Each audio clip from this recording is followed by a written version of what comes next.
சென்னை உயர்நீதிமன்றத்தின் உத்தரவுப்படியே அனகாபுத்தூரில் அடையாறு ஆற்றங்கரையோரங்களில் ஆக்கிரமிப்பு குடியிருப்புகள் அகற்றப்படுவதாக தமிழ்நாடு அரசு விளக்கமளித்துள்ளது.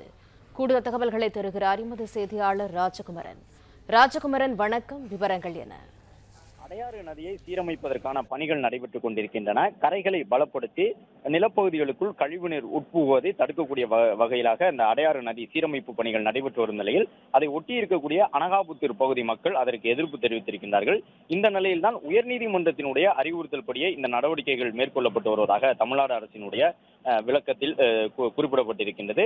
அது மட்டுமல்லாமல் அடையாறு ஆற்றில் இருக்கக்கூடிய ஆக்கிரமிப்புகளை அகற்றுவதன் காரணமாக பாதிக்கப்படக்கூடிய அனகாபுத்தூரின் 593 குடும்பங்களுக்கு தேவையான வீடுகள் மற்ற பகுதிகளிலேயே கட்டி கொடுக்கப்பட்டிருக்கின்றன. அதன்படி தைலாவரம், கீரப்பாக்கம், பெரும்பாக்கம், நாவலூர் ஆகிய 4 இடங்களில் அனகாபுத்தூரிலிருந்து அப்புறப்படுத்தப்படக்கூடிய அந்த குடும்பங்கள் 390 சதுர அடியில் இலவச வீடுகளில் குடியேற்றம் செய்யப்படுவார்கள் என்ற தகவலை தமிழக அரசு வெளியிட்டிருக்கின்றது.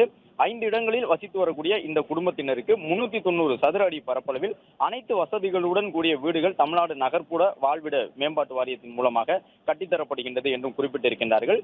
மேலும் அந்த மக்கள் இடமாற்றம் செய்யப்படக்கூடிய சூழ்நிலையில் அவர்களுக்கு தேவையான அந்த குடும்ப அட்டையினுடைய முகவரி மாற்றம், சமூக வளர்ச்சி திட்டங்களான அந்த முதியோர், மாற்றுத்திறனாளிகளுக்கான சமூக பாதுகாப்பு திட்ட நிதி உள்ளிட்டவையெல்லாம் உடனடியாக செய்து கொடுப்பதற்கான நடவடிக்கைகளும் மேற்கொள்ளப்பட்டிருப்பதால் மறு குடியமர்வு செய்து வரக்கூடிய அரசின் நடவடிக்கைக்கு அனகாபுத்தூர் பகுதியில் இருக்கக்கூடிய அந்த மக்கள் ஒத்துழைப்பு வழங்க வேண்டும் என வலியுறுத்தப்பட்டுள்ளது.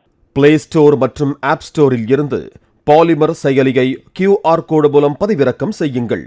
செய்திகளை உடனுக்குடன் பெறுங்கள்.